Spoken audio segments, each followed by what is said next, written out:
Thank you, Madam President, and thank you to Majority Leader Andrea Stewart-Cousins for bringing this privileged resolution to the floor. This past Sunday and into Monday morning, two members of law enforcement, one the son of Central New York, the other the son of the Mohawk Valley, were senselessly and tragically gunned down in the line of duty on a quiet street in the town of Salina, just outside of the city of Syracuse. Their names are Lieutenant Michael Hoosock from the Onondaga County Sheriff's Department and Officer Michael Jensen from the Syracuse Police Department. According to the police, the killer used an illegally altered AR-15 rifle to take the lives of these brave men.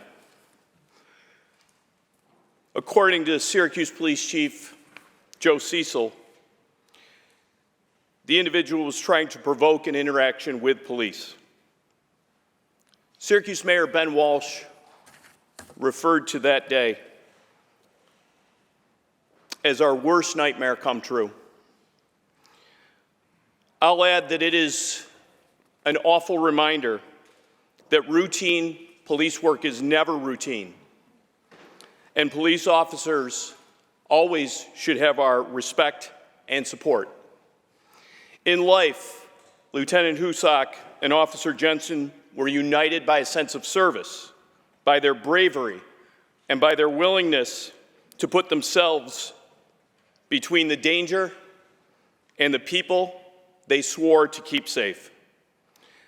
And now in death, Madam President, they are united in making the ultimate sacrifice for all of us.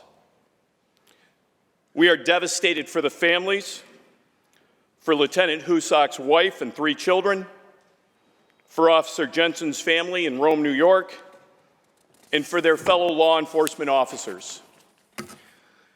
Today, school districts across upstate New York are encouraging all to wear the color blue in a show of support.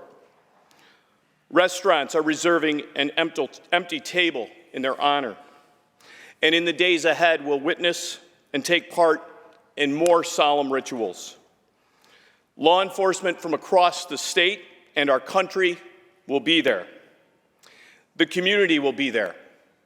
The volunteer firefighters will be there, especially the men and women from the Lincourt Fire Department and the Moyers Corners Fire Department, where Lieutenant Hoosock also volunteered as a firefighter and a paramedic.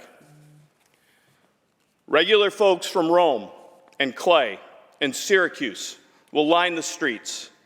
They'll salute. Some will weep. Many are still in shock. But we will all offer a silent and stoic final thank you and goodbye to these heroes. There are small gestures all around to try to bring some solace to this tragic event. The black memorial bunting that adorns the Onondaga County Sheriff's Office was provided by the Lakeside Fire Department. It was hung by the Syracuse Fire Department. Again, just a small gesture among many in the last few days that the Sheriff's Office describes as appreciated beyond words. This outpouring of support and grief shows the shared humanity and values of Central New York, including respecting the men and women who risk their lives every day, including today, to protect us. I'm proud to represent so many of these good and decent people. My hometown paper, the Syracuse Post-Standard, reported that in the hours after his son died, Officer Jensen's father had one request. It was not for himself. It was for his son's brothers and sisters in law enforcement. Officer Jensen's father wanted to make sure that the police chaplain prayed with and for his son's colleagues who came to his aid, who watched him die, and will have to go out and do their job despite their grief. He wanted all to pray for their safety. My heart aches for the Hoosock and Jensen families and for everyone in the law enforcement community. May God bless these brave men, their families, and all who knew and loved them. Thank you, Madam President.